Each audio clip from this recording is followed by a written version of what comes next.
Assalamualaikum dan salam sejahtera kepada semua guru hebat yang terus menjadi cahaya di sekolah.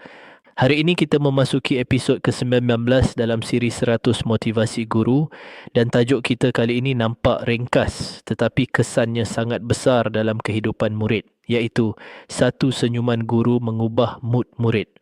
Sebagai guru, kita mungkin tidak sedar bahawa senyuman kita adalah terapi kepada ramai murid. Murid datang ke sekolah bukan semuanya dalam keadaan gembira. Ada murid yang bangun pagi dengan tekanan di rumah. Ada murid yang datang dengan perut lapar. Ada murid yang datang dengan hati sedih. Ada murid yang datang dengan serabut dan masalah yang mereka pendam sendiri. Tetapi apabila mereka masuk ke kelas dan melihat guru tersenyum, tiba-tiba hati mereka menjadi tenang. Murid rasa diterima. Murid rasa dihargai. Murid rasa disayangi.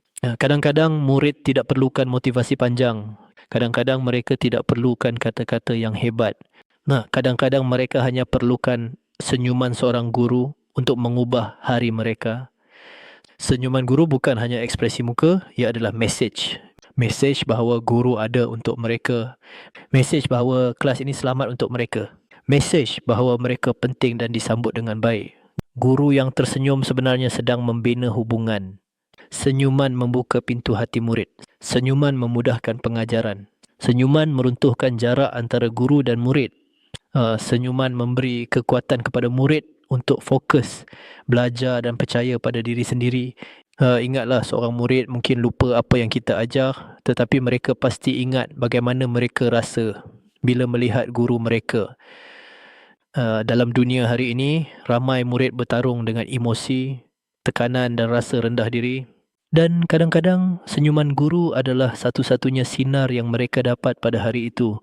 Satu senyuman mungkin kecil pada kita, tetapi besar pada hati murid yang sedang terluka. Satu senyuman mungkin ringkas, tetapi cukup untuk mengubah mood satu kelas. Satu senyuman mungkin tidak memerlukan tenaga, tetapi memberi tenaga kepada murid yang melihatnya. Hari ini pengetua ingin mengingatkan semua guru. Senyuman guru adalah sebahagian daripada didikan. Senyuman guru adalah sebahagian daripada kasih sayang.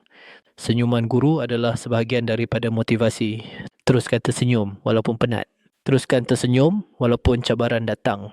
Kerana senyuman kecil itu boleh membawa perubahan yang besar dalam hidup seorang murid. Jika pesanan ini memberi manfaat, jangan lupa subscribe channel Pengetua AA untuk lebih banyak motivasi guru setiap hari.